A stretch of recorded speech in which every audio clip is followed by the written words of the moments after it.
Okay, guys, today we're going to read Arrival, Stella Helps, Old News, and Tricks. These are pages 68 through 78. Before we read, I want to go through the vocabulary so that we understand what we're reading. We have the word lumbering right here. Lumbering means to move in a slow, heavy, awkward way. Scampers is a verb, so an action word. Same with lumbering. Those are both action words or verbs. Scamper means to run with quick, light steps, especially through fear or excitement. Oops. And then we have belching, to emit gas noisily from the stomach or the mouth.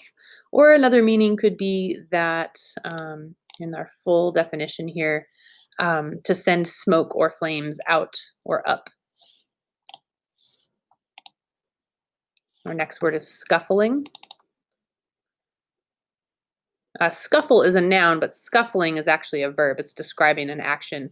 It could be a short, confused fight or struggle. Oops. Coax. Coax is a verb. It's to persuade someone. So to try and convince somebody to do something. And next we have specimen. Specimen is a noun, so it's a person, place, or thing. A specimen is an individual animal, plant, or piece of a mineral used as an example of its species or type for scientific study or display. So it's an example of an animal or a plant or a rock or a mineral. Bankrupt. Bankrupt is an adjective. It's a describing word. Declared in law unable to pay outstanding debts. If you are bankrupt, you have no money.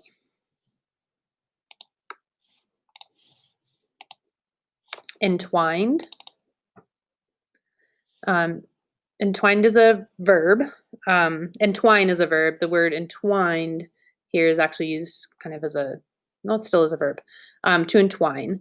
To wind or twist together, interweave. They lay entwined in each other's arms. So something that's entwined is twisted up. Oops, I keep clicking note. All right, dignified. There's a lot of words in this section. Dignified is an adjective, so it's a describing word. Having or showing a composed or serious manner that is worthy of respect. So being serious and composed, so you're not acting crazy or anything. You are serious and composed, and you kind of demand respect. Indifferent is an adjective. It's a describing word. Having no particular interest or sympathy, unconcerned. So if you're indifferent to something, you don't really care about something, or you're not really paying attention. It's not important to you. Okay, sulking. To sulk is a verb. It's an action. Sulk means to be silent, bad-tempered, be annoyed. So you are sulking, you're in a bad mood, you're upset about something. Okay, and those are the last of the vocabulary words. Let's go back and read, and we'll stop when there are questions. Arrival. The new neighbor arrives after the 4 o'clock show. When the truck comes lumbering toward the parking lot, Bob scampers over to inform us. Bob always knows what's happening. He's a useful friend to have, especially when you can't leave your domain. With a groan, Mac lifts the sliding metal door near the food court, the place where deliveries are made. A big white truck is backing up to the door, belching smoke. When the driver opens the truck, I know that Stella is right. A baby elephant is inside. I see her trunk poking out from the blackness. I'm glad for Stella, but when I glance at her, she is not glad at all. Stand back, everyone, Mac yells. We've got a new arrival. This is Ruby, folks. 600 pounds of fun to save our sorry butts. This gal is going to sell us some tickets. So let's look at the questions here. How does Ivan feel about Ruby at first? And what does Mac think Ruby will do for the mall? Mac and 2 men climb into the black cave of the truck. We hear noise, scuffling, a word Mac uses when he's angry. Ruby makes a noise too, like one of the little trumpets they sell at the gift store. Move, Mac says. But still there is no Ruby.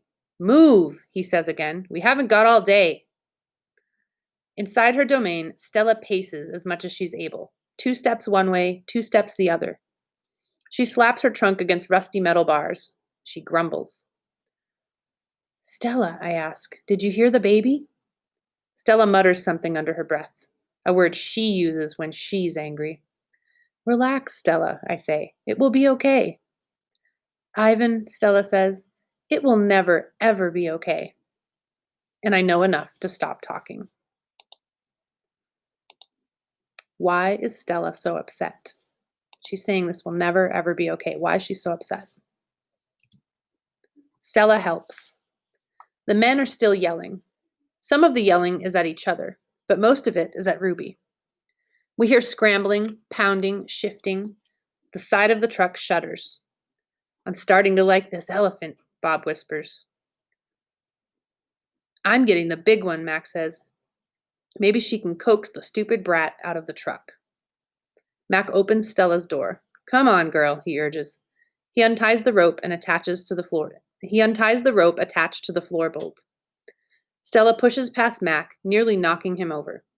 She rushes as best she can, limping heavily, toward the open back door of the truck.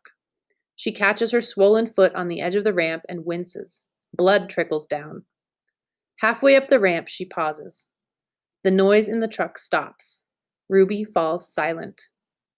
Slowly, Stella makes her way up the rest of the ramp. It groans under her weight, and I can tell how much she is hurting by the awkward way she moves. At the top of the incline, she stops. She pokes her trunk into the emptiness. We wait. The tiny gray trunk appears again. Shyly, it reaches out, tasting the air. Stella curls her own trunk around the baby's. They make soft rumbling sounds. We wait some more. A hush falls over the entire Big Top Mall. Thud, thud. Step, step, pause. Step, step, pause. And there she is. So small she can fit underneath Stella with room to spare. Her skin sags, and she sways unsteadily as she makes her way down the ramp. I've got to find this page in the book because part of it's covered up on here. 68. Okay. And there's a question here too. How were they able to get Ruby out of the truck? So who got Ruby out of the truck, right? Mac was trying to, and then what did Mac do, and how did they get her out? Not the greatest specimen, Mac says. But I got her cheap from this bankrupt circus out west. They had her shipped over from Africa. Only had her a month before they went bust. He gestures toward Ruby. Thing is, people love babies. Baby elephants, baby gorillas. Heck, give me a baby alligator and I could make a killing. Stella ushers Ruby toward her domain. Mac and the 2 men follow. At Stella's door, Ruby hesitates. Mac gives Ruby a shove, but she doesn't budge. Doggone it, get a clue, Ruby, he mutters. But Ruby isn't moving, and neither is Stella. Mac grabs a broom. He raises it. Instantly, Stella steps in front of Ruby to shield her.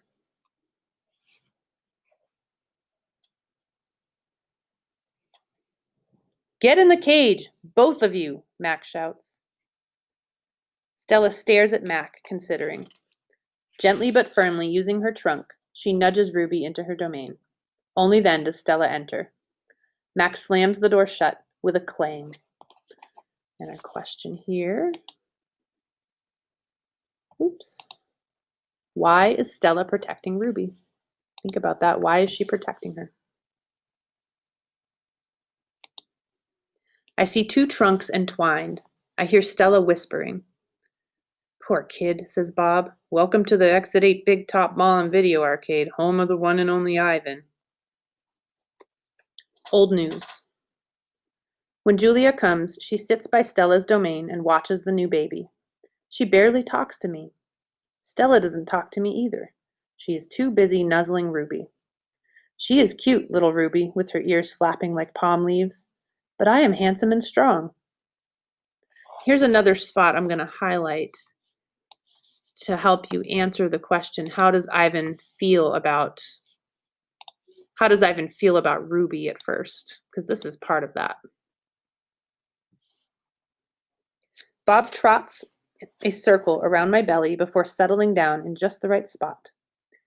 Give it up, Ivan, he says. You're old news. Julia gets out a piece of paper and a pencil. I can see that she is drawing Ruby. I move to the corner of my domain to pout. Bob grumbles. He doesn't like it when I disrupt his naps. Homework, Julia's father scolds. Julia sighs and puts her drawing aside. I grunt, and Julia glances in my direction. Poor old Ivan, she says. I've been ignoring you, haven't I? I grunt again, a dignified, indifferent grunt. Julia thinks for a moment, then smiles. She walks over to my domain, to the spot in the corner where the glass is broken. She slides papers through. She rolls a pencil across my cement floor. You can draw the baby elephant too, Julia says. I bite the pencil in half with my magnificent teeth. Then I eat some paper. So maybe Ivan's feeling a little jealous. Tricks. Even after Julia and her father leave, I try to keep sulking, but it's no use. Gorillas are not, by nature, pouters. Stella, I call. It's a full moon. Did you see? Sometimes, when we are lucky, we catch a glimpse of the moon through the skylight in the food court. I did, Stella says. She is whispering, and I realize that Ruby must be asleep. Is Ruby all right? I ask. She's too thin, Ivan, Stella says. Poor baby. She was in that truck for days.